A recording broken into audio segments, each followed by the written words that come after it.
네, 안녕하세요. 박병찬입니다.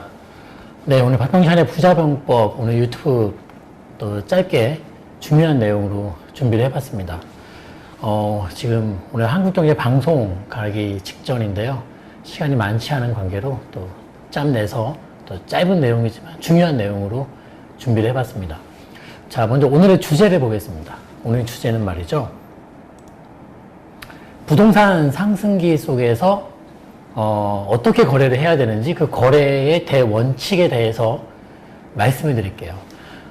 매일 상담 오시는 분들 중에 꼭 나오는 사례가 있어요. 그 빈번한 사례가 뭔지 제가 대화로 한번 준비를 해봤습니다. 자, 보시면요. 부동산 상승의 거래 대원칙. 일단 기초가 흔들리면 크게 다친다. 우리가 집을 지을 때도 말이죠. 기초가 가장 중요한데요.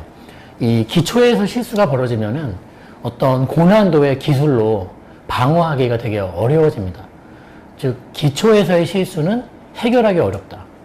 도대체 어떤 기초이길래 이렇게 중요한 것인가에 대해서 제가 한번 여러분들에게 문제를 한번 내어볼게요. 자, 가장 많이 나오는 실수입니다. 팔고 살까? 사고 팔까? 팔고 사는 게 1번, 또 사고 파는 게 2번. 여러분들이 보시기에는 어떤 게 지금 상황에서 맞는 선택이겠습니까? 네. 1번, 2번. 아마 2번을 말씀하시는 분들이 좀 더 많을 거라고 생각을 합니다.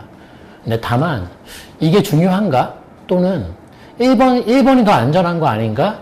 라고 생각하시는 분들이 많으시기에 오늘 내용을 준비해 본 겁니다. 자, 먼저 자주 나누는 상담 때 자주 등장하는 대화를 좀 준비해 봤습니다. 먼저 이거죠.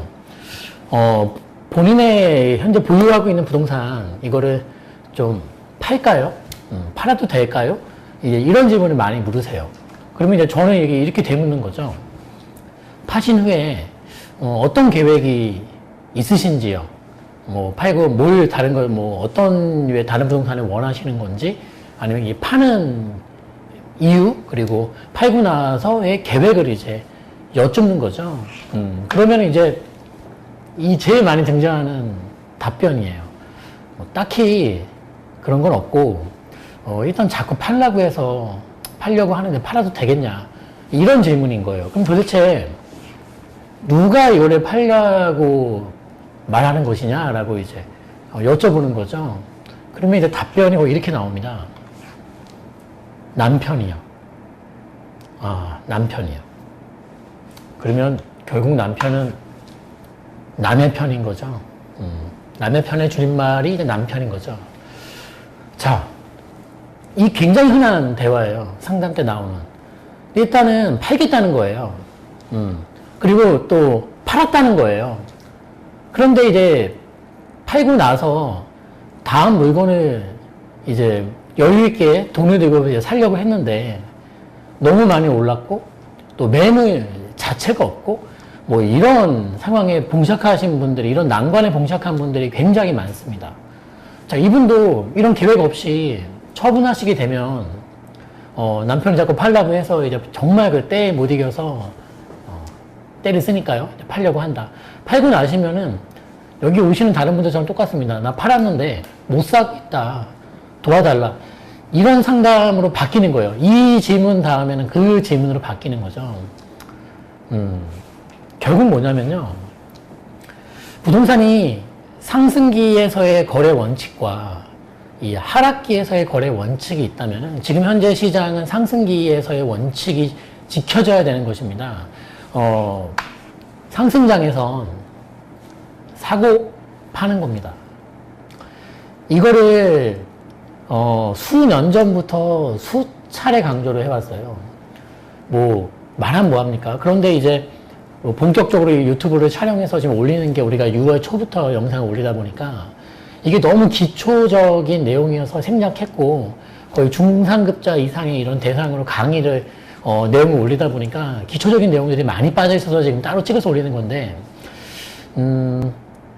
이런 실수 나오면은 정말 힘들어요. 정말 전문가로서도 난감한 질문인 거예요. 나는 팔았고 못 사고 있는데 도와달라. 상승기에서는 절대적으로 사고 파는 거고요. 하락기에서는 팔고 사는 겁니다. 자, 그러면 또 이런 대화도 있어요. 하나 더 보시면, 자, 이 부동산 팔아도 될까요? 라고 이제 물었을 때, 매수하신 다음에 매도를 해야 됩니다. 라고 이제 설명을 드리면, 그 이유를 설명드리는 거죠. 사신 다음에 파셔라. 그럼 이렇게 물어봅니다. 그러면 원래 갖고 있던 부동산이 안 팔리면 어떡하죠? 라는 질문이죠. 그럼 저는 이렇게 답변 드릴 수밖에 없어요. 일단은 현재 보유 중이신 그 부동산이, 단지를 보니까 현재 뭐 큰 매물 나온 것도 별로 없고, 매물이 별로 나온 게 없기 때문에 내놓으시면은 그렇게 팔기 어렵지 않으실 겁니다. 그리고 막말로 지금 많이 올랐다 보니까 내가 뭐에 잡을 수만 있다면은 그 후에 내 걸 파는 거니까 조금이라도 가격 내고해서 내놓으면 괜찮게 팔리지 않을까 싶습니다. 그리고 대신에 새로 사는 그 부동산은 내가 갖고 있는 부동산을 파는 시간을 벌어야 되기 때문에 새로 사는 부동산은 그 잔금 기간을 좀 넉넉히 잡아서 나중에 뭐 상호 조율하에 좀 더 단축할 수는 있다. 뭐 이런 식으로 잔금 한 3개월 이상 잡으면 좋겠다. 이런 이제 상담을 드리는데요. 그래 또 물어봐요. 그래도 안 팔리면 어떡하냐는 거예요. 그래도 안 팔리면은. 그러니까 참 걱정이 많죠. 걱정이 많죠. 물론 이제 이런 질문을 할 정도면은 초보자라는 거예요. 초급자이다 보니까 두려운 거죠. 그러면 이렇게 답변 드립니다, 이제. 최악의 경우에는요, 전세를 놓더라도, 기존 게 안 팔려서 만약에, 안 팔린다면은 전세를 놓더라도, 매수하는 게 우선입니다. 그 원칙을 어기시면, 도와드릴 수 있는 길이 많이 줄어들 수 있습니다. 이런 설명 드리는 거예요. 그러니까 결국, 사고 팔고의 어떤 이 동시에 이루어지면 가장 이상적인데요. 이게 동시에 진행이 어렵단 말이에요. 그러니까 무언가가 선행되는 한 가지 현상이 필요한데 이렇게 올라가는 장세에서는 무언가를 팔고 현금을 회수해서 다시 확보한 그 현금으로 무언가 다시 사는 게 굉장히 어려운 상황이에요. 하락장에서는 이걸 거꾸로 하시면 되는 거고요. 그래서 이 기초적인 부분을 모르시는 분들 너무 많고요. 따라서 결론입니다. 상승기든 하락기든 계획 없는 매매는 옳지 않습니다. 계획 없는 매매는 옳지 않습니다. 자,